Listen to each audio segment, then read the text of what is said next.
সালামু আলাইকুম। নতুন আরেকটা রেসিপি নিয়ে চলে এলাম। গাজরের লুচি বানাবো। গাজরের লুচি বানানোর জন্য দুটো গাজর আমি ধুয়ে কেটে সিদ্ধ করে ব্লেন্ড করে নেব। 2 কাপ ময়দা নিয়ে নিচ্ছি।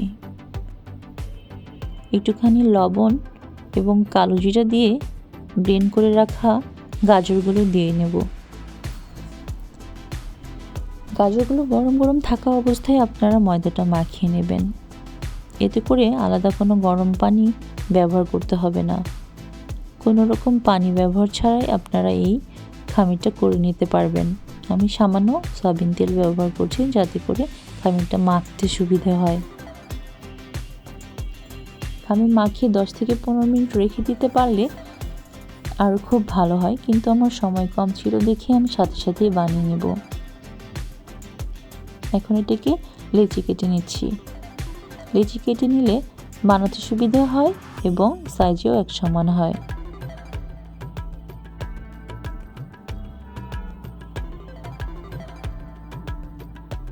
লুচি বানানোর সময় সামান্য কিছু ময়দা দরকার হতে পারে। ময়দার পরিবর্তে আপনারা তেলও ব্যবহার করতে পারেন। আর এই লুচিটা খুব বেশি পাতলা বা মোটা করব না।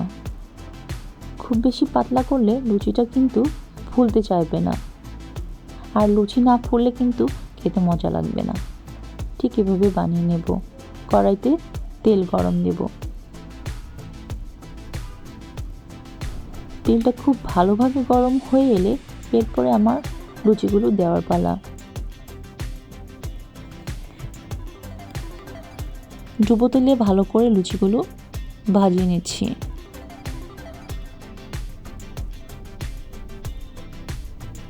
উল্টিয়ে পাল্টিয়ে আমি লুচিগুলো ভেজে নেব।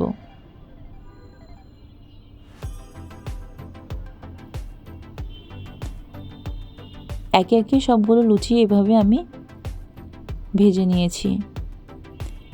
এই লুচিটা দেখতে কিন্তু অনেকটা কালারফুল হয়, কিছুটা স্বাস্থ্যসম্মত বলতে পারেন। যদিও তেলে ভাজা জিনিস স্বাস্থ্যের পক্ষে ক্ষতিকর, এরপরও কিন্তু আমাদের লুচি বা যে কোনো তেলের জিনিস খেতে অনেক ভালো লাগে। আর গরম গরম লুচি সাথে আলুর দম, তাহলে তো আর কথাই নেই। এখন কিন্তু আমাদের দেশে সব ধরনের সবজি সবসময় পাওয়া যায়, তবে শীতের মৌসুমে শীতের সবজি খেতে একটু বেশি মজা হয়। লুচিগুলো খুব সুন্দর হয়েছে, খেতে অনেক মজা এবং দেখতেও অনেক সুন্দর হয়েছে। আমার রেসিপি যদি ভালো লাগে তাহলে অবশ্যই লাইক, কমেন্ট, শেয়ার করে পাশে থাকবেন।